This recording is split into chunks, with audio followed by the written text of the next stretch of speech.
mic, please? Mic check. Mic check? Because ever since the one podcast that we did, where the mic didn't work. Oh, yeah. I've been like, okay, are we good? Yes? Maybe? Okay, hold on. Perhaps. Okay. I think it works. Yes? Wait, can they hear me? We're good. Wait, can they hear me? I'm pretty sure they can. Hold on. Or am I too quiet? No, you're fine. Hold on, let me double check one more time. Hold on. We're good. Wait, can they hear me? Okay, yeah we're good. Okay, we're fine. Okie dokie. Let me just put the notification stuff on Twitch and... Not Twitch. The tweeters. Twitch.tv/ImperialsForce/donate. Yes, get the shoutouts going. Get the shoutouts going, please, for the love of God. Insert your parents' credit card number, 4-digit expiration date, and 3-digit security code on the back. Hit that payment button. Sign up on the registered list of organ donors. In case of any, any unfortunate accidents should befall Austin. Exactly. And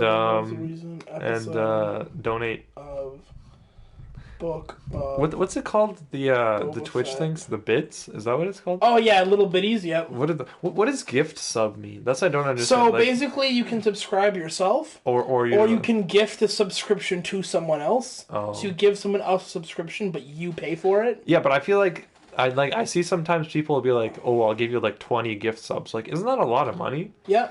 Where do people get all this money from? Like, isn't one jobs? I would assume. No, isn't one subscription $5? Is it? Let me check. So if I click gift a sub right now, I think I have no idea how much.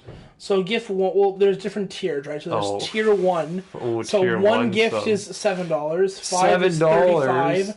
10 is $70. So 20 is $140. 50 is $350. 100 is $700. Who's gonna pay $700? There are some interesting individuals out there. Can they just give me now, money tier instead? 2 is 14 for one.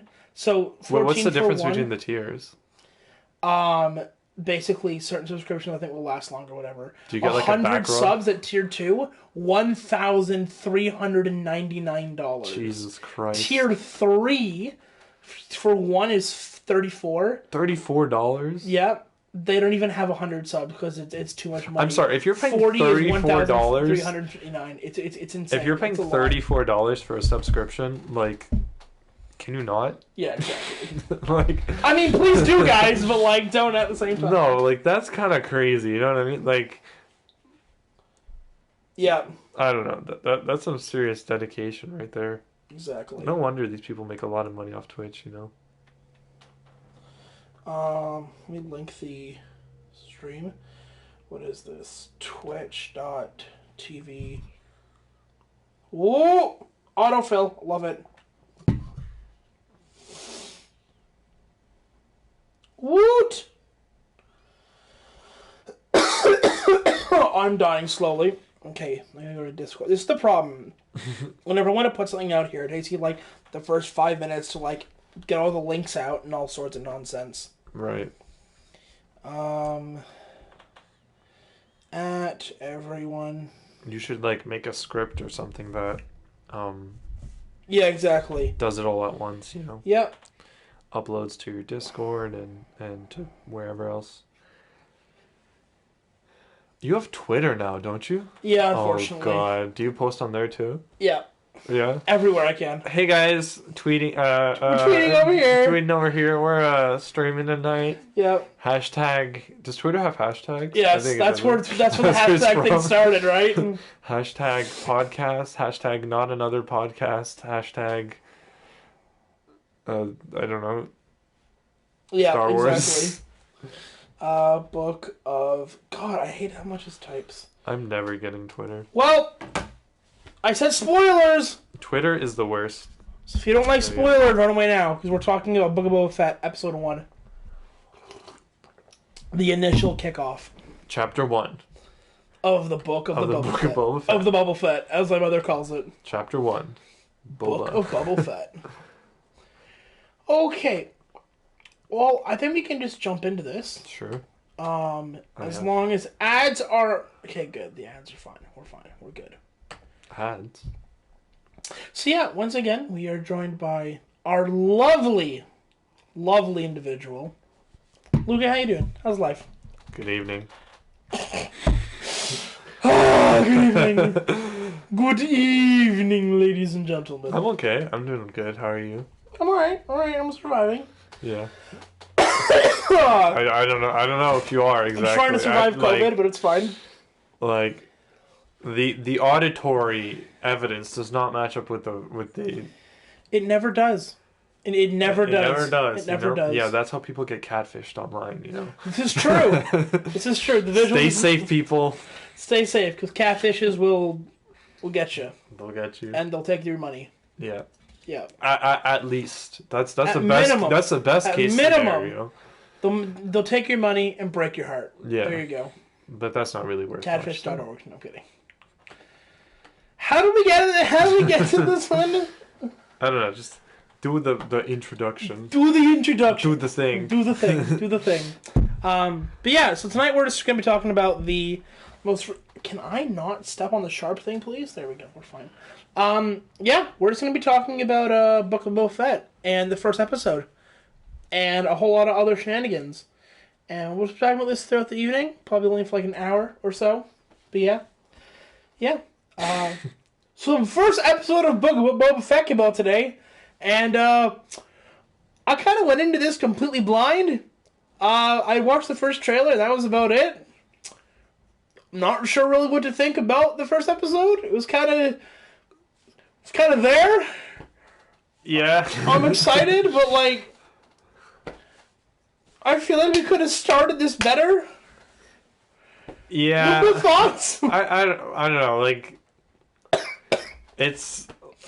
I'm fine. I don't know. It's like it's very mixed bag, so to speak. Like there are parts that I enjoyed of it, and there are parts that I was just like, why is this going on? So I like the beginning where he's in the Bacta tank and he's kind of like having flashbacks.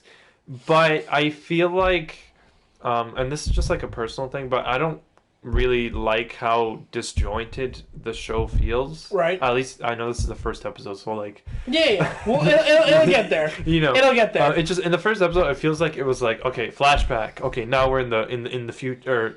Sorry, now we're in the present. Okay, Boba Fett gets beat up. Now we're back to a flashback, right? And then it ends on a flashback, and it's like Luca is does not appreciate non-linear storytelling. Well, no. I have nothing against that. It's just I feel like in this case, I might have preferred if they just started from the Sarlacc pit and then built up towards it. Because I feel like the sort of impression I'm getting now is Boba Fett is like the top dog, so to speak. He's the they use the word daimyo, which is daimyo, which is it's a Japanese word for like a warlord. Yeah. They used to have those before. Or even during the times of the Emperor, I think. My Japanese history isn't the best, but I. By the way, really quickly, so we just had some other people join the thing. We're talking about Book of Boba Fett. The first episode came out today. Spoilers are included. It's in the title of the stream. We're moving forward, okay? You've had your warning. Continue, Lucas. Sorry. Yeah, so I thought that was just an interesting usage of the word daimyo, but I mean, Star Wars is pretty inspired by Japanese culture anyway, so there you go. There you go. Yeah, I just feel like they talk about how after Jabba dies, Bib Fortuna becomes the new crime lord. Yeah, he inherits the crime enterprise, I guess, and then Boba is now the leader, but I don't know. It's just for me. I feel like he hasn't earned the right. Do you know what I mean? It's the whole rule by succession kind of thing. Sure, and I understand that, but we haven't seen the succession take place. Right. You know what I mean? And I know Boba Fett is badass, but I want you to show me that he's badass, right? So he's going around town collecting the tributes and stuff, right? Yeah. So obviously they're trying to tell us that he's respected and that he's feared, right? But why? We just sort of had to take it at their word in the beginning. Right. You know what I mean? Right. And I don't know. I feel like these are all really bad complaints because we're only one episode in. Right. So, like, I apologize if I sound really, like... No, you're fine. You're fine. You're good. Nitpicky. It's just, like... I guess we'll see how it goes further. But I personally would have preferred if they'd done more of a linear storytelling. Right. Or not even that, but... Here's what I would have done. Which... Strap in, kids. Which aka... Strap in, folks! aka, this is what not to do if you want a successful product. I would have started out exactly the way it started out. Start out in the Bacta tank. Yep.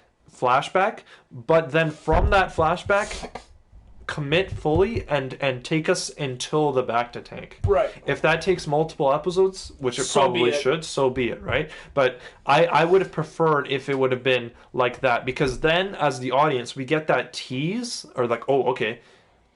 You know, we get the tease that, like, okay, he's recovering in the Bacta tank, right? So we want to know why he's recovering, right? And sure, you can think like Sarlacc, blah, blah, blah, whatever, it makes total sense. But we want to see how he gets there, right? Right. And that's what I would have done, make like the whole flashback one Bacta tank. It seems like what they're trying for now is every time he goes back to the Bacta tank, they're going to reveal more of it. Yeah. And the only reason why I'm a little sort of worried about that is I feel like it might cause a little bit of repetition in a sense. Right. Like Boba Fett's going to get beat up and then he'll go back to the tank and then he'll get out and he'll get beat up again and then go back to the tank again. And the only reason he's getting beat up is quite literally because it advances the story. Right. Like quite like we need him to suffer. We need him to get back into the tank because that is the established storytelling device that will showcase more of his past, right? So I'm just worried that if they don't speed up the flashbacks, they'll like they'll run smack into a wall. He'll get like super beat up and stuff. He'll get clowned on, so to speak. And like if that happens often, then you sort of lose credibility of Boba Fett being this badass, right? Yeah. Like if he's getting surrounded by like 5 dudes with a shield, right? And they're just going to town and tasering him, and like he can't take that. It's which literally happened in the episode. He literally gets surrounded by like 6 guys, and they all electric prod him till he's on the ground. Or whatever. So if that's gonna happen like often, then I'm just kind of worried about that. So I guess I would have preferred if they made the entirety of the flashbacks just one long back to tank nap or whatever. Right. Now here's one thing, because I want to push back on that. Sure. Absolutely. Not that I don't disagree with that. The issue is when you already have a. When you've already come out, when I say you, I mean Disney, has already come out and said this series is only going to be, I think it's like 7 to 9 episodes long or whatever it is. Right. So we are dramatically condensing the number of episodes that we have at our disposal. It's not like Bad Batch where you can have like 18 14. Episodes. No, there's more. There's 16, I think. Yeah, right? There's a bunch. Like you've almost like twice as many episodes to try to push through like an overarching narrative. Which you don't really do it in a 9 episode, or I don't know how many episodes we have. I think it's 9. I think they can do it. It's not that I think they can't, but like unfortunately they can't have a third of the episodes just be flashbacks, right? Because you have to actually have something happen in this story. Now, one of the part of the flashbacks that I was actually really disappointed with was the Sarlacc pit. Yeah. How he gets out of the pit. Yeah. You literally see him cut a hole in the Sarlacc's stomach lining-esque kind of thing. He burns it, and the next thing we see is him popping out. This has been one of the biggest, I won't say plot holes, but one of the biggest mysteries, I would say, in Star Wars. How the hell did he get out of the pit? Right. And we spend not even 2 minutes on it. We literally, pun intended, burned through it in a matter of 90 seconds. Yeah, what I wanted to see, there's a really good, this is Legends now, but there's a really good art depiction that shows him, like, in the pit, but he's sort of aiming down with his flamethrower. Right. What I would have wished to see, I think what they should have done is have him jetpack out of the Sarlacc pit. I think that would have been pretty cool, right? Or have him crawl or climb out. Yeah, and in the process, as he's jetpacking out, he's also burning from the inside, right? Like all those hot exhaust gases are just whoosh, like burning the Sarlacc from the inside. And like we did see he use the flamethrower and stuff, but like he just kind of he's kind of like Diglett, he just pops out of the ground, sort of, Diglett. Yeah, and I get that the fact that he had to have been knocked out sufficiently for the Jawas to steal his armor because his armor needs to be stolen by the time of Mandalorian. But you can have that happen while still like going into detail of how he gets out of the pit. Yeah, because he can just be exhausted at the end or whatever and he passes out. You can easily do that. I absolutely agree. It should have been a lot more visceral and a lot more just shown. They should have like actually shown how he did it. I want to see more of like, hey, he gets out of the pit. Well, how? He burns it, and then he's out. Right. Gee, it kind of takes away from like the oomph of the Sarlacc pit a little bit. I'm not gonna lie. Right. One thing that I haven't really thought of till now, but something I sort of want to address that's maybe a little bit worrying is I feel like they may be. I recognize how this is gonna sound. It's gonna sound very much as if I'm a hater, I guess you could say. It's fine. What are you saying? I'm kidding. But I feel like they may be toning down the brutality of Boba Fett in a sense, which is something that I necessarily don't want them to do. Because for me, Boba Fett, and this is very much a Legends-influenced opinion, because that's what I've consumed for the majority of my life. Mm-hmm. But for me, Boba Fett was never about honor or integrity or anything like that. Boba Fett was the guy who completed the job, whatever needed to be done, right? Like no matter what, he'd get the job done and he'd get the money at the end of the day, right? He's like the ruthless sort of bounty hunter, right? Mm-hmm. And I fear that for whatever reason that I will not get into speculation wise, I fear that they may be trying to tone down that a little bit as he's becoming like a crime boss. Mm-hmm. Like we already have the Jabba ruled through fear, all ruled through respect sort of thing. And unfortunately, given what we've seen of Boba Fett in canon so far, which is just him as a kid in Clone Wars, I don't see that as Boba Fett, right?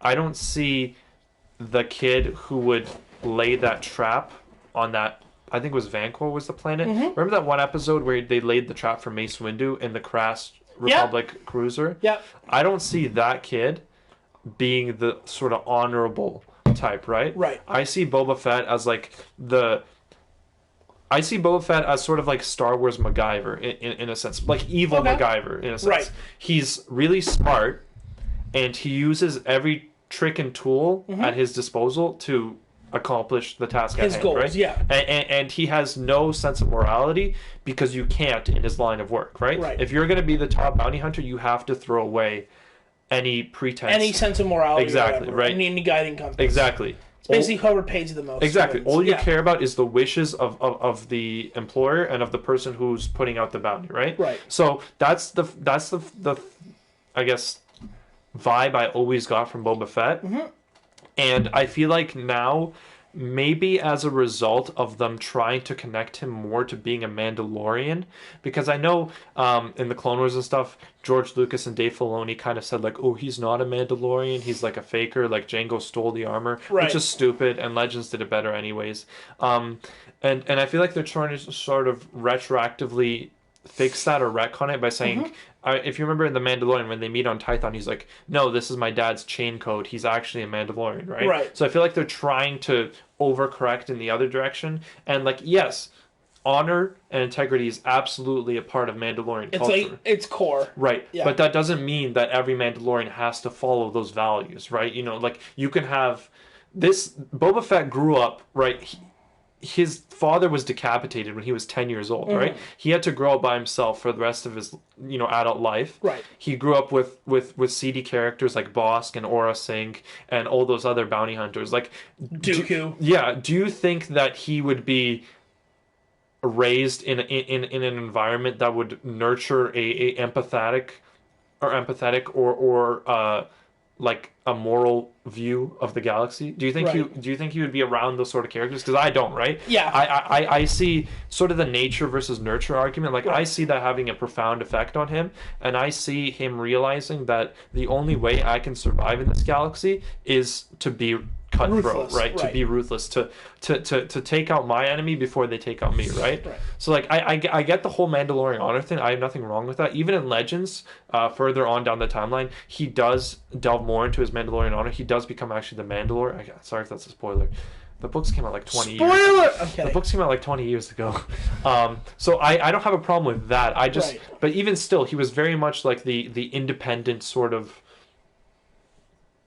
get things done. Do it yourself. So I'm just worried maybe they're toning it down a little bit. Yeah. And we all love Boba Fett because he's a badass, even though he doesn't really do much. He just looks cool. Yeah. So this would be the perfect opportunity for them to show fix that and show it off, right? You know what I think it is? I don't even think it's necessarily like a narrative or a story issue, because I agree with everything you just said. I think it's because of the fact they introduced Boba Fett in Mandalorian, right? And they kind of portrayed, and because of the fact that the fans will always love Boba Fett, just like everyone loved Jango Fett, right? Everyone loves Boba Fett, and because of that, and because of that Star Wars, and I guess, does Disney own the rights to Lucasfilm? Yes? No? Maybe? I think so. Okay, since they're doing that, I think they're just trying to make Boba Fett seem as marketable as humanly possible in the kind of Disney-esque PG environment. So the best way they can do that is to tone down the more ruthless, more cutthroat nature-esque of Boba Fett. Whether we like that or not, I think that's always going to be the way that it works, unfortunately, though it does kind of hurt, like, story-wise and narrative-wise. But, like, I don't necessarily have the biggest problem with the whole, like, him going to the whole respect thing instead of by fear, by ruthlessness. As long as they give a reason as to why he wants to do it that way, I'm cool with that. Now, in Mandalorian, they do kind of, and I've talked about this on other episodes of the podcast, or that I've talked to you about this privately, how I don't like the fact that a lot of movies nowadays and a lot of stories are taking established villains that were established, they were evil people, and turning them into anti-heroes kind of thing. Yeah. And I kind of feel like that's starting to happen with Boba now, where like it's, hey guys, remember when I encased a man in carbonite and sold a person for money? JK, protect the baby Yoda. Exactly. It does kind of seem off-putting, but like the counter-argument would be like, we saw him for like 30 seconds in like Empire and Return, so there's not really any character development to go back on. I mean, unless you're just going to say all bounty hunters are just evil by nature because they're bounty hunters. Right. Or evil to some degree. Which, like, kind of feels weird to me. But I guess we kind of just have to wait and see where this goes and see where this leads. Like I said, as long as they give a reason for him kind of turning over another leaf and not just, I've had a change of heart, let's go, guys. But yeah. Yeah. That's kind of my take on that. No, I absolutely... But I do think, like, the we have to make Boba marketable is, like, probably one of the biggest factors. I was thinking the same thing. I just didn't want to bring it up because, like, I just didn't want to believe it. No. It's because, like, you know, it's like obviously it's on my behalf and yours speculation, right? So, like, I don't necessarily know if I want to say it concretely. But yeah, it's just like that's something I'm sort of maybe not like too, you know, hyped about, right? Like, I don't necessarily want them to pull their punches, so to speak. Yeah. Because I think they can realize that there is an adult market. There's an adult audience as well, right? Well, I would say that makes up the majority of their audience. Yeah. Okay, I'd agree. What would I know? So then, what would be the reason for you know, toning down some aspects of it, right? You know, it's like, you know. You can absolutely market stuff directly for adults, right? That's not a problem. Right. You can do that. And in some cases, you should do that, right? So, again, I don't know. I guess you're right. We'll have to see as the show goes on if they pull their punches, so to speak, or if they fully commit to it. But that's just sort of a little bit of a fear that I had that, you know, maybe I guess we'll have to see. Like one point that sort of I think exemplifies this is the weird four-armed creature from the Black Lagoon. The General Grievous Lizard Man. Yeah.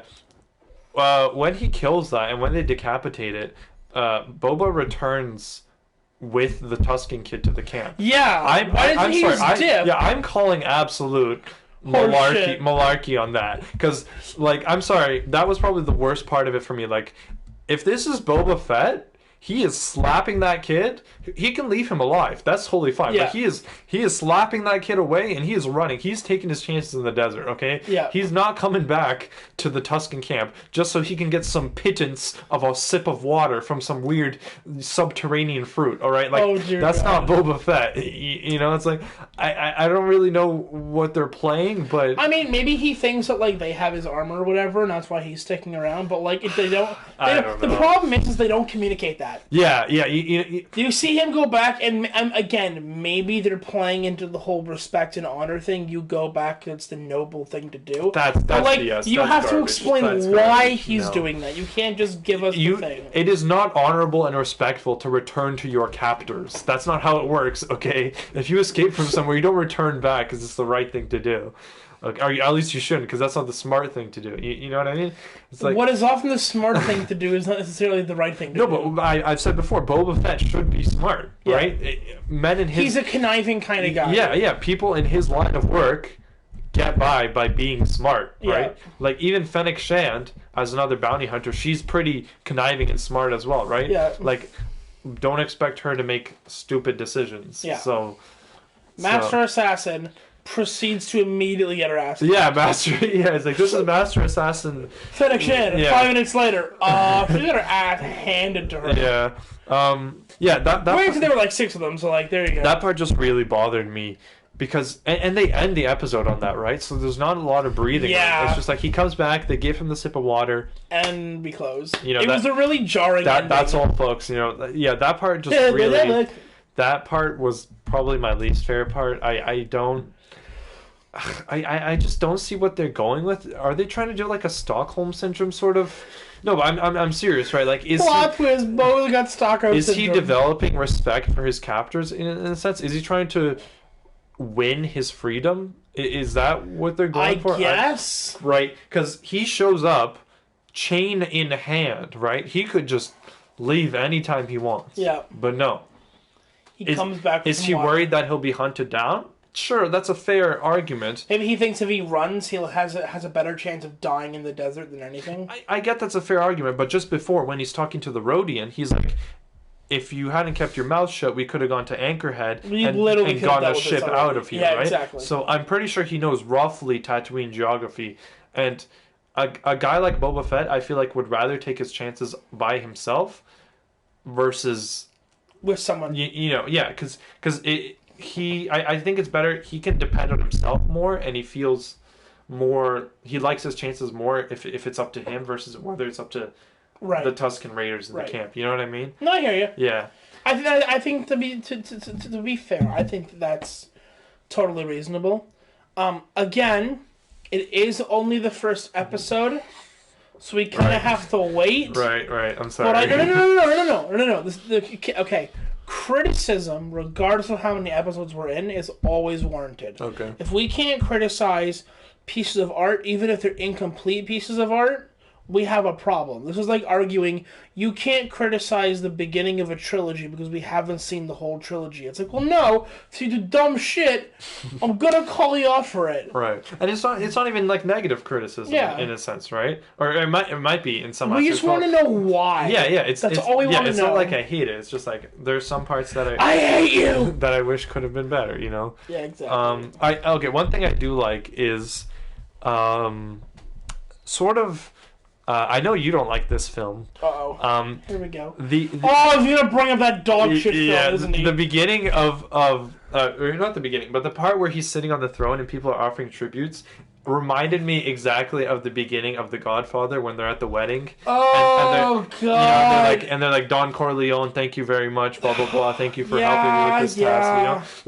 And I think that's what they're going for. I think they're trying to go the Godfather is so bad. I don't think it's that bad. That's the hot take for the evening. I don't think it's that bad. Godfather's hot. I will say it's overrated. Godfather has no redeeming qualities as a film. I do think it's overrated as a film, and it's not the director's best in my opinion, but I don't think it's bad. I think there are definitely good parts of it.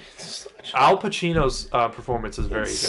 Marlon Brando's performance is okay. I feel Marlon Brando can suck a fat I feel like he gets heralded as like the best actor of all time, but a lot of his roles are very lethargic in a sense. You know, it's sort of like, hello. Thank you for your offer, you know.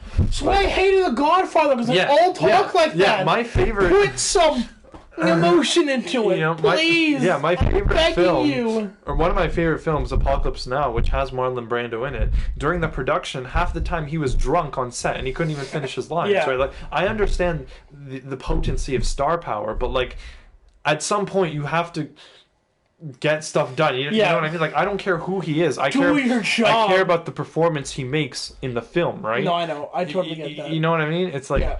And I'm sure he's a great actor, but I feel like later on in his life he sort of just threw the towel in and even in the 1978 Superman film where he plays Superman's dad, he shows up for like 8 minutes or something less than that, and they paid him more than any other actor in the movie. No, it's insane. It really is insane. Just to show up and be like, hey, Superman, treat people well and save Earth, humanity. Humanity may be bad sometimes, but they got a heart of gold, and you have to help them nurture it. No, to be fair, that is the character. That is the character in a nutshell. I have no problem with Superman's dad. But it did not need to be Marlon Brando. That's for sure. I don't think he brings anything extra. It's like Kevin Costner, like in the Henry Cavill Superman. Yeah. You are a gift to humanity. Yeah. Is that all? Yes, that is all. Yeah, and I'm fine with that, but I feel like Kevin Costner did as good of a performance as Marlon Brando did, right? It's like, okay, this has nothing to do with Book of Boba Fett, so I apologize for the No, it's okay. We went from Boba Fett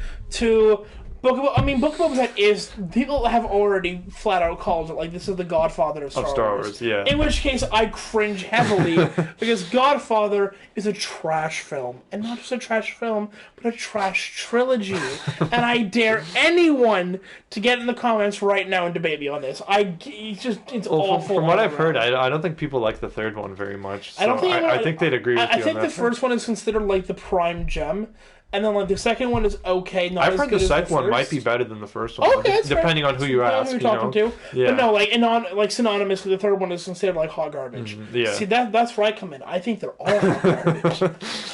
Is it too much to ask for all of them? Because they're all trash. Yeah. And before anyone gets on my ass about, like, you can't appreciate art, it's like, you know what? There's a lot of great films out there. Godfather's not one of them.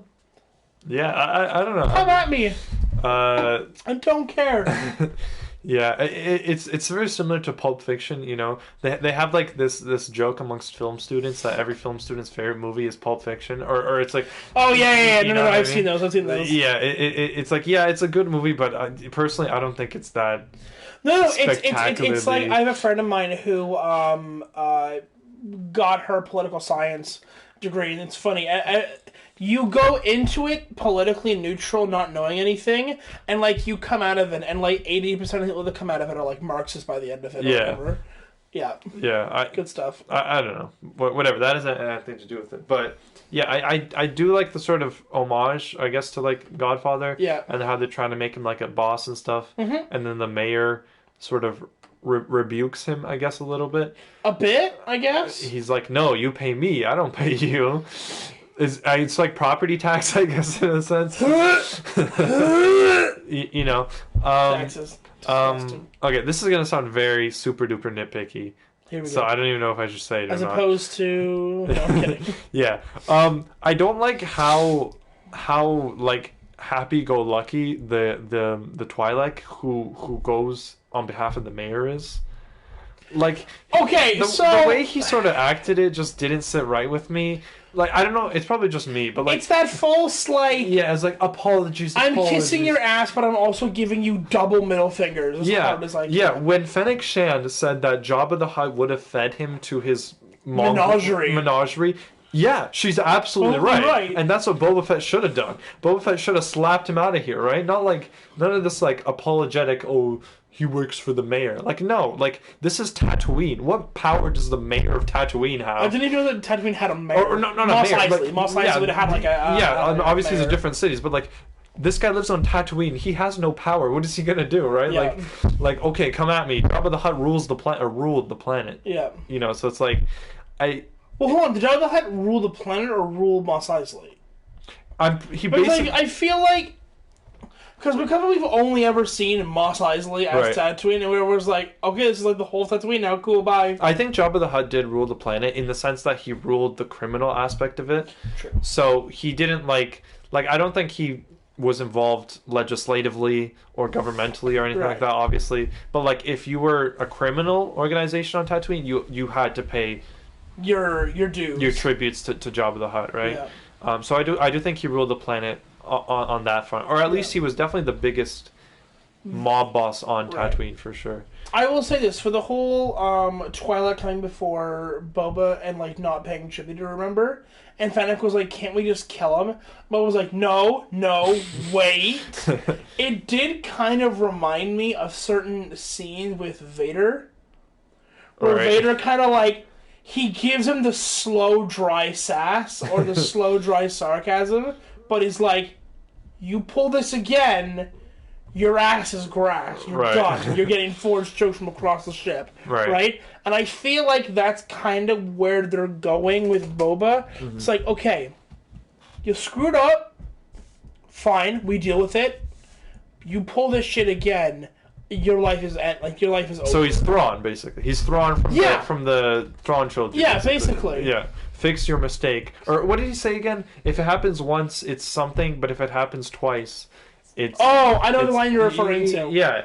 Yeah. There's another line that I've heard that's not from Thrawn, but it's from something else, wherever. It's like, do something wrong once, it's a mistake. Yeah. Do it again, and it's a choice or whatever it is. Or not a choice, but like, it's like an error or something like that. Yeah, like that sort of line of thinking. Yeah. Okay, I can see that. I definitely can see that. Yeah. So I just hope... And if Boba is going to be playing this kind of like, not so much ruthless, but more like, I don't want to say merciful, because I feel like that's the wrong word to use, but like, kind of like a, okay, let's see where this goes kind of thing, right?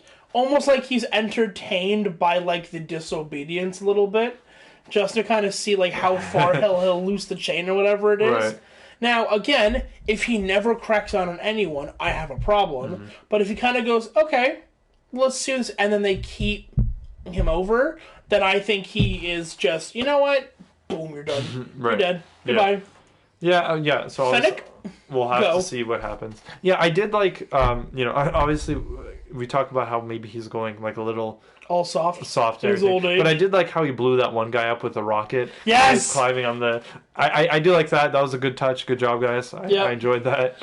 More of that. I only got to pause. He just kind of like aims the rocket at him, looks at him, and he's just like, "Yeah, let's do it." Yeah, more blowing people up, please. No disintegration. Yeah. So I don't know. Now, speaking of that scene, let's talk about these ninja men. Yeah. Thoughts. First of all, thoughts and opinions on appearance and kind of fighting style and that kind of stuff. I don't know if you ever watched Teenage Mutant Ninja Turtles. I have. I'm proud to say it. I have. Shredder has the Teenage Mutant Ninja Turtles. Shredder has the Ninja Foot Soldiers. The Foot Clan. The Foot Clan. Yeah, the Foot Clan. That's what they reminded me of. I don't know if it was just me, but I was like getting vibros with like vibro shields? I was getting major Foot Clan sort of like ninja vibes from it. You know, they kind of just the way they parkour. It's so like flashy. They're like woo, like flying through the air. Parkour. So that's the sort of vibe I was getting. Just dressed in red. That's fair. Fair. I think so. Given that we have a Foot Clan feel, who's our Shredder? It better be someone cool. Better be someone as cool as he is. Okay, sure. Like if he doesn't have like Wolverine-esque claw things, whatever he is. And if there's no master rat, if there's a large rat who teaches people how to fight. To be fair, the master rat would be Boba in this case. Yeah, I guess. And Fennec would be like the TMNT. Yeah, altogether. She's just all of them. Just all of them. Yeah, I honestly have no idea who sent them. It's probably too early to even like speculate. Too early to speculate. It would be kind of interesting, although I don't know how well of a shock it would be. But it would be kind of interesting if Bib Fortuna sent them. Well, Bib. Well, actually, no. Isn't Bib dead? I think so. That's okay. I don't know for sure, but that's the implication. I think is that he's dead. Now, if he isn't, and he sent them, he's like, dude, you took away all the power that like I had. Right. You're getting a reckoning right now. See, this is or why. Maybe it's the mayor. Yeah, it could be the mayor. The mayor's the ninja. But this is why I wish they would have done it in a more linear order, right? Because if we'd seen this scene later on in the show, then we would know whether or not Bib Fortuna is alive or dead. Right. And then we can draw further conclusions, right? Now, as it stands, it's kind of just like, we'll see, right? Which, there's nothing wrong with that. It's just, a different way. But I feel like we've got a pretty good, it's probably the mayor. I guess? Given everything, and again, I know it's only 40 minutes into this thing, but the only reasonable explanation is the mayor. I think you're probably right, but I think the mayor might be collaborating with another crime lord or something, like another daimyo, if that's the word they want to use, right? I think that'd be cool. I think maybe the mayor is trying to use a lesser evil to get rid of a greater evil that he sees in Boba, and by doing so, he's like empowering a different guy, because we all know that any mayor of a Tatooine city isn't going to be an honest person. No. So like they'll probably conspire. No politician of any area is ever a Connecticut. Right. So I don't think they'd be below conspiring with other criminal elements. So yeah, I think it probably is the mayor or someone in cahoots with the mayor. So True. It's just too early to tell at this point. Yeah. I'm thinking like, if they really want to go like super heavy with like the cameos and stuff, like it could be another bounty hunter, Bosk maybe, or IG-88 maybe. Like I don't see either of them as like having. Bosk is such a waste of a character. I'm sorry, I'll say it right now. No, but like I legitimately hate I don't Bosk. see any of those bounty hunters as actually having henchmen, right? Those are all the guys that like work alone, so to speak, right? So it'd have to be someone who's like in charge of an organization, and. It's probably not going to be Crimson Dawn. That's for sure. I was actually going to say, what if it's Crimson Dawn? I don't think so. I absolutely don't. Because a lot of people were actually really hoping that like we could somehow make Rebels non-canon, and then like have Maul at some point show up. I'm like, no, Maul's dead. No, just let him be. No. Let him rest in pieces. But that's the thing. Like Crimson Dawn is a very interesting part of the new canon that we don't get that much of, right? We really don't. Yeah, we know it was Dryden Voss, and then he went in Solo, right? And now Kira's in charge. Kira's taken over under the purview of Maul. But we know that Maul dies in Rebels, right? Yeah. So does that mean Kira takes over all the way? Right? Yeah. And I know Kira showed up recently in a Star Wars comic book, War of the Bounty Hunters, which I unfortunately haven't read, so I could be missing out some key parts here. But I think after Maul dies, I'd assume she would be the next in command, right? There's actually... Okay, before I say this, I'm gonna make sure I have my information straight. What is this, fact-checking before you say something? Yeah, exactly, right. What a concept. Who plays Kira again? It's Emilia Clarke, right? Yes. I think? Yeah. I have to double-check this. Yeah, I'd like to see her come back. That'd be cool. I think she was cool. Okay, so I am right. I just wanted to make sure I get it right before I say anything. So in War of the Bounty Hunters, spoiler, I'm saying it now, Kira actually duels Vader. Yes, yeah, I did see that. Hand-to-hand saber combat. Well, she has the two thingies, I forget what they're called. Right, but saber-esque combat, right? Melee weapon. And in the thing...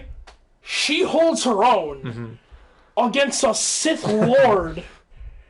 I am blown away that that's the case. Yeah. And it's kind of wild. She's pretty cool. Which is why they should have her in the show. I think she'd be a pretty cool opponent. I mean, well, okay, let's be honest. the fighting that Boba demonstrates in this episode is not that.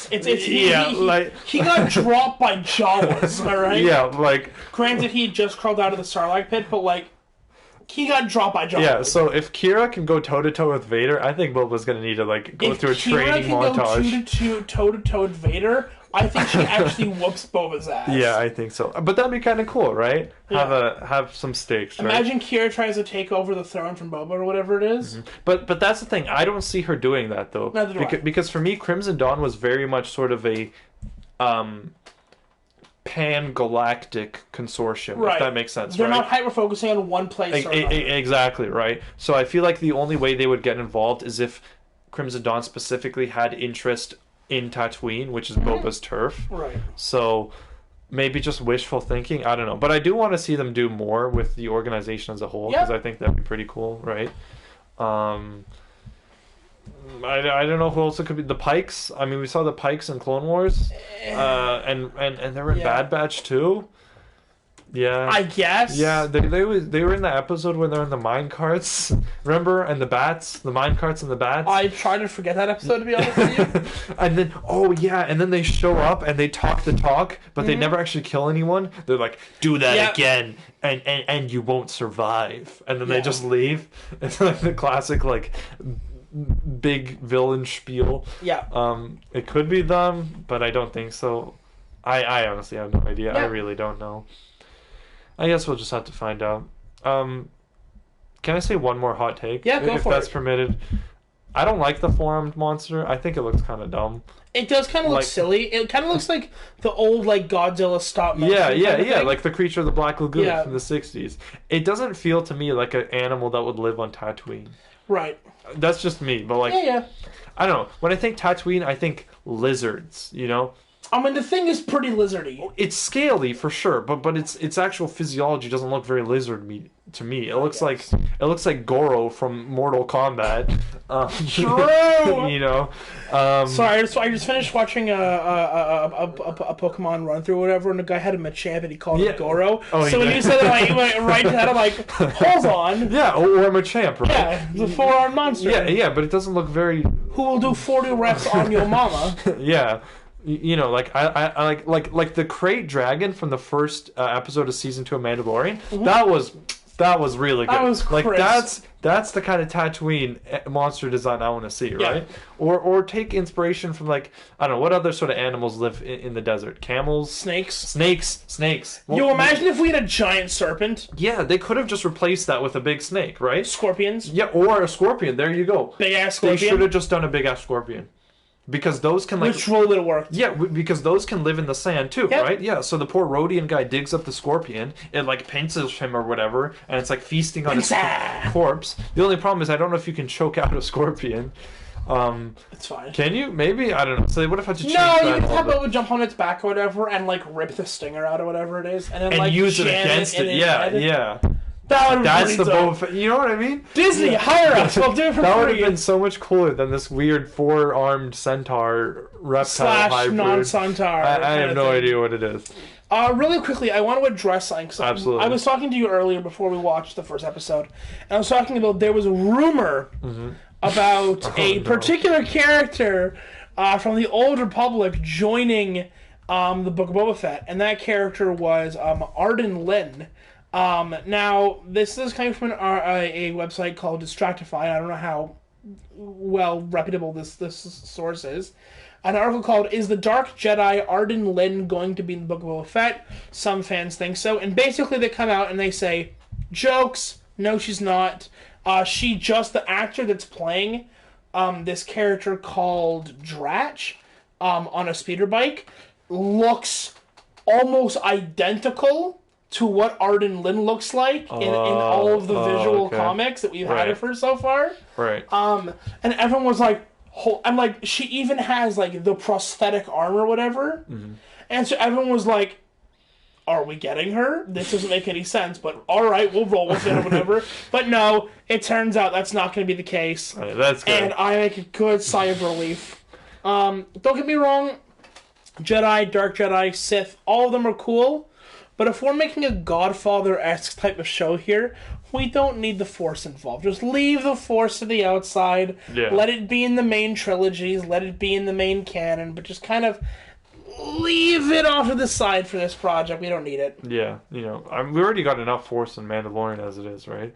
Where they literally introduce Force powers days before the film comes out, which uses the Force power as a major plot point. Hey guys, how do you like Force heal? You love it? Well, let me tell you, that was the equivalent of focus testing, but like on a larger scale. Yeah, exactly. You know what I mean? They're like, hey guys, oh yeah, Force heal. Okay, yeah, okay, cool. Yeah, you like it? Okay, we'll run with it. Would it be we'll supersize it. Hey guys, you like Force heal? Wait till we use it to bring someone back from the dead. Force resurrection, Hayden baby. Christensen is screaming into the void. Let's see those Legends haters now. Oh God. Everything hurts. Yeah. Oh, watch out! Move something on the PS4. Oh, hold on. We're good. We're good to go. We're good. Technical difficulties have been bypassed. We're good. We're fine. It's all gonna be okay. What did you say the character's name was? Dratch? Dratch. She's playing a character named Dratch. So Dratch. Okay, maybe she's probably the one. Another bounty hunter. Or maybe she's the one who's sending the Foot Clan after Boba Fett. I hadn't thought of that. Maybe. Who knows? We don't have any information on this Dratch character. I mean, she has a robot arm, so that's like a stereotype for like you may not bad people. You may not recognize me due to the red arm. So like maybe I guess. Also, I love how Boba at the beginning or whatever, as all these different species are paying tribute and they're talking, and he has no idea what they're saying. He's just like, "We need a protocol droid." I'm like, "Well, yeah. I can number one. He may not be in service, but there's a certain golden boy that could come in real handy right now." I wonder what he's doing right now. He's just chilling. Probably chilling out with R2-D2, getting his insides clean. Yeah, with Princess Leia. Just exactly. Politics, blah blah blah. Blah, blah, blah, New Republic, blah, blah, blah. Blah, blah, blah, demilitarization, blah, blah, blah. First Order, what's that? Blah, blah, blah. Oh no, 7 planets blown up. Hey guys, remember when we flew the mother of the wife and, mother of the children of, the Chosen One? When we watch Anakin choke her out on a flaming volcano planet? We've gotten old. Yeah. What was I was going to mention something. Hey, remember the time that Luke levitated me and made the Ewoks think I was a literal god? That was a good time. That was a good time. R2 was just like, and you didn't even have you had your memory wiped. Oh boy, let me tell you. Oh yeah, R2 knows a lot. So, R2's the ultimate wingman. Change my mind. Also, I did like the Gamoran Guards. They brought those back. Yeah, I like how they brought them back. They sort of change hands at a whim, so to speak. Yeah. They're just like, oh, you used to work for Jabba, now I used to for Bib Fortuna. Will you be loyal to me? Yeah. Gamorreans. What they really should have done was they should have had one of the Gamorrean have them look at each other and then kind of be like. And then quickly nod their heads or whatever. That would have been so fun. And everyone was just like, "Oh, it's gonna end terribly." Or what I really would have, what I would have liked and would have added a little subtle comedy, if he would have tossed them like a ribeye steak or something at their feet or something, and he's like, "This could be yours for my loyalty, right?" Because no offense, but I feel like the Gamoran Guards aren't the brightest of species of aliens. I mean, they're literally pigs. That's really what they are. So I feel like if he can motivate them with food, it works for me. Yeah, there you go. So you toss me a solid Five Guys order, we are ready to go. Yeah, so that would have been cool. But they're cool, I guess. They just kind of show up. Yeah. Anything? Oh, I did like the set design for Mos Espa, I think it is. Yep. Yeah, the set design, like you were saying, how you really enjoyed the parkour segment on the roof. I always wanted a Tatooine rooftop chase. Just give that to me, and they finally did. I liked it. I thought that was really good. I think the whole city looks pretty accurate. And you know what? That rooftop chase was absolutely inspired by Battlefront 2. Because until Battlefront 2 comes out, we didn't really know what the tops of these roofs looked like, so now that we can actually chase people around on them is great. Right. Battlefront 2 Heroes vs. Villains on Tatooine. Can you play Heroes vs. Villains on Tatooine? Yes, you can. You can? I've done it multiple times. and I hate it. I'm kidding. When you play as Maul and it's like an open space, you can just like flip-flop around. Right, but I'm just thinking because they can jump really high, right? So you can jump onto the roofs and chase people. It's a good time. Yeah, so I thought that was really well done. Looks good. And look, if you're Anakin, you can just like, where do you think you're going? Pull him back. Right. Good times. Before the game died. Yeah, come on, it's not dead. It's dead. I mean, you literally at the beginning of this podcast called it dead outside of the modders. Yeah, but the modders still keep the community. I heard that recently on PC they released a server browser. Which is really awesome because that means that DICE or EA doesn't have to like host the servers anymore. They can host them peer to peer. Right. Which is really cool. Yep. Which is something they should have done from the beginning. So it kind of sucks that modders had to do it for them, but it is what it is. What will you do? Yeah. So I hope that opens the gateway to even more mods. Because I know now how it works is if you want to have like a skin for a different character, you have to replace an existing character. Yes. So I'm hoping one day they can make it so they can add like entire new boxes at the bottom, right? So you can keep your old characters and have new ones too. And it's too bad that like individual contractors can't come around and like use the base game for Battlefront 2 and then like create their own 3D models to enter into the game. Yeah. But they'll get sued with copyright real quick. Yeah, that's why I hate the whole EA monopoly on Star Wars because I feel like it's really hasn't been a fruitful venture. Not really venture because I don't care if they make money or not, but I don't think it's been good for the fans because like if you compare the time span that EA has published games to like a similar time span back before Disney bought Star Wars, there were so many cool games. We had so many different people, right? BioWare was making the Knights of the Republic. The great game. Yeah, I think it was called Pandemic. I'm currently replaying it. Pandemic Studios was making Battlefront 1 and 2, and then you had like a bunch of other studios making other things. And just recently, I think the exclusivity deal expired with EA, which is why we're getting the Ubisoft Star Wars game, which is supposed to be pretty cool. We're getting, what else are we getting? I think we're getting a Fallen Order sequel, I'm pretty sure, although that's still technically EA. Yeah, because they're going to run that. Yeah, so I'm really hoping for a bright future for Star Wars games where it's not shackled to one company, and because of that we get a lot more diversity in the sort of games we get, and hopefully a better quality. Agreed. Don't forget the High Republic game that we're getting. Exactly. Down the road. Exactly. Right. Old Republic remake. There you go. Which I'm very excited for. Excited and scared. Yes. We'll see. Terrified, like giddy terrifiedness. Yeah. It's like going into a new Star Wars movie not knowing what to think, and you're like, please don't be Last Jedi. Please don't be Last Jedi. I really wish they would just tell us more about it, because like I am like I know I am both shitting my pants and like sweating profusely. Right, I know what to expect from a remake that's an actual one-for-one remake, but I have no idea what to expect from this, right? Yes. When you say you're hiring writers, like that why that's crazy. It's like, okay. Again, I want people to understand our perspective on this, okay? This is the hiring writers to I guess rewrite or quote unquote fix the writing of the Old Republic is like hiring a grade 3 like child and saying we're going to remake the Mona Lisa. Don't touch it. It's perfect. You don't need to fix it. Right. So help me God. So help me Jesus Christ. If they touch any dialogue from what's her face? Bastila? No, old lady who like takes in Revan. Kreia. There will be. I can't say what'll happen on because we're on Twitch, but there will be a number of upset people. I shall be one of them. I feel like the vibe we're gonna get is an Old Testament versus New Testament sort of thing. Yes. Where the remake will sort of be like a more modern, I guess you could say, a modern setting for certain things. So yeah, I'm just cautiously optimistic. And if they tone down Revan,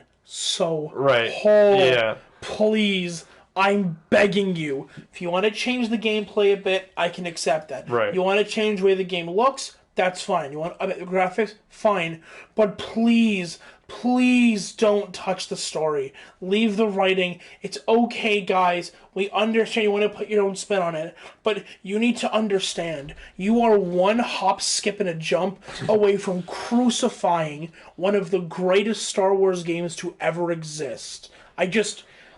I'm pointing. You don't want another Jake Skywalker incident on your hands, okay? Right. Like, this might sound like a threat, but we're warning you. Don't do this. Yeah. I don't know. I agree. I think that the story that we got in Knights of the Old Republic is great, and I don't have any complaints about it. So the only thing, if they want to add more content, like side stories and stuff, make more side missions. Yeah, that's fine. Yeah, do that. But like, the core of the story itself is good. Don't touch it, because even if they change a lot of it, it's not even a remake at that point, right? It's a whole new game. Yeah. So like, yeah, it's a new game based on an old series. Yeah. So I don't know. We'll see. We'll see. It's and they better not touch the whole dynamic of having Revan.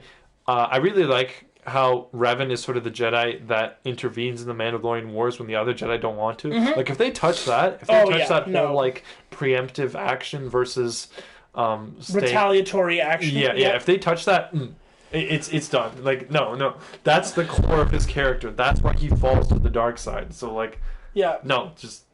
This would be like if they remade the prequels, but like the character Padme wasn't in it. Yeah. Or Anakin's mother never dies. Yeah, and Anakin's never a slave to begin with. Yeah, like it'd be like that. Like these are core tenets to who they are as characters. The impetus for any development is gone. It's just I don't know. Just that'll be. I just want them to say something about it. Just anything. Just be like, hey guys, we're still working on it. Here's a screenshot. Don't keep us in the dark. Yeah. It scares us. Yeah. We are like children. We need a nightlight once in a while. Yeah. Oh gosh. But any further thoughts on the episode itself? Like, I think I've said everything I wanted to say on it. Did I? Now I know that you're not a big guy in terms of like rating things, but I'd probably give this episode like a 6.8 out of 10. Okay. It's not.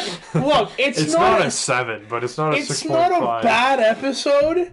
It's just, for an initial episode, a pilot episode, I was expecting a bit more. I'm excited to see where the series goes. I'm excited to see what happens next. Well, like, I'm not gonna lie, after watching the first episode, I am a smidgen nervous. I would give the show an appetizer out of 10. An appetizer out of 10. Yeah, it's not bad, but it leaves you wanting the main course. Which, you know what, for a pilot episode, it does its job. Yeah, there you go. Yeah, an appetizer out of 10. It gets me very titillated, is what I'm trying to say here. But what's like a middle of the road appetizer? Like a salad? I feel like nachos isn't middle of the road. No, absolutely not. Nachos is the greatest appetizer. How can you hate... Oh, because you hate melted cheese. Yeah, that's why. Melted cheese is awful. If you're listening to this podcast, please leave. Like... No, please don't. You are listening to the ramblings. Viewership is already low enough as it is. To the ramblings of a man who hates melted cheese. He is not to be taken in good confidence. Okay, like in good faith. In good faith, yeah. This is not. This is not a man who is, possessing full mental capabilities. Okay, full faculties. yeah. Like nachos is the greatest appetizer ever made. It's not. It's shareable while also at the same time being completely consumable. Why would I want to share my food with someone else? That's the best thing, because if you're with friends, get a platter of nachos. If you're by yourself, get a platter of nachos. I don't have friends. I have paid slaves. Then you can still eat nachos. You can eat all of them if you want by yourself. Like, nachos is the best. They're not, though. Yeah, I'm thinking something more on the line. When I go to... Okay, if I were to go to Cineplex right now... Oh, God. Okay? Yes, and you told me a hot dog or, like, nachos... I'm going to hot dog every time. Yeah, because Cineplex is the mecca of nachos, right? That's where the... No, I just... the nacho gods descended on Cineplex and said, let there be good nachos there. Like, there are so many better...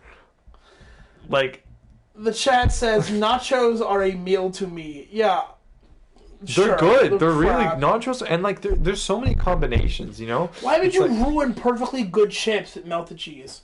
Explain that enhances the flavor. It doesn't. It swallows Then just don't the get your flavor. nachos with melted cheese then. That's the best thing about it. Then that's just chips then! No, it's not, because you can still put salsa, you can still put sour cream on it, Disgusting. You can get cilantro. Yes, sour cream. What's wrong with to be deserve you don't like sour cream to be either? carted off and put in jail. Okay, should be given a 25-year sentence. Okay, I'm sorry. If you do not like nachos or sour cream, you should not be allowed to participate in society. I'm just gonna say that straight up. Do you really want to get into who should and shouldn't participate in society? Yeah. Going on? Yeah, if you don't like sour cream, I'm sorry. Sour cream is hot. Is shit. It's awful. No, it's not. It's just. I scare you. I scare you. Sour cream is just spicy yogurt. Okay. That's what makes it good. Sour cream is trash. It tastes disgusting. No, it doesn't. It's good. Okay. Anything about the episode itself? Oh god. Not about your incorrect food opinions. Incorrect food opinions. Like I said, I've already given my take, but I'm still blown away that people actually enjoy sour cream. Cart it off. Anyways, you know what content is a nachos out of 10? God. I don't even know what that means. So wait, hold on. Do you admit nachos are a 0? No. The season finale of season 7 of Clone Wars is a nachos out of 10. It's enjoyable by yourself, but it's also enjoyable with a group. And it ties everything together, just like the nachos tie a bunch of ingredients together. I have to genuinely ask I have to wonder if you're coming to the table and arguing in good faith. I am. If you're going to compare nachos to season 7 of the Clone Wars. The finale of season 7. You, sir. I absolutely will. There is a line will. you have crossed it, and I am going to respectfully ask you to leave this building. I can leave. That's fine. I'll leave. But I'll leave knowing that I have not... I've said what I truly believe is right. But it's wrong. No, it's right. No, it's right. See, there are better foods than nachos, but not a lot. There's a select few that are better. There is nothing worse. Okay, I'm sorry. I don't want. Okay. Anyways, off the nacho talk, because we're on crack right now. Joking. I'm Twitch. I'm kidding. I'm making a joke. But yeah. Any final thoughts on the first episode of Book of Boba Fett? Yeah, it's okay. It's alright. It's alright. Good, not great. It's alright. It's there. Yeah. It's alive. Yeah. I don't like the 4-armed monster thing, but that's just me. That's fair. That's very fair. But yeah. It's kind of been my take as well. It's alright. Also, Boba Fett blowing that dude up with the torpedo, best scene. Highlight of the episode, absolutely. Clip that and just make it a GIF or something, and there you go. Exactly. Can I put a link here and it won't? No, but yeah, that's my final thoughts. It's fine. Yeah, I agree. Finally, some agreement. Finally, I know, right? It's refreshing. But yeah, guys, that's going to be it for us today. I hope you guys enjoyed the episode of the podcast. I will be uploading this episode from Twitch to YouTube probably tomorrow morning because it's like midnight where we are right now. Yeah, it's like 11:53. So I'll be uploading this episode to YouTube tomorrow morning under the same name as our Twitch channel, Imperial's Force. Let me see if I can put a link to one of our videos as I attempt to pull this up. Give me 1 second. Technical difficulties. See, there you go. Luca's gonna sing you to sleep, guys.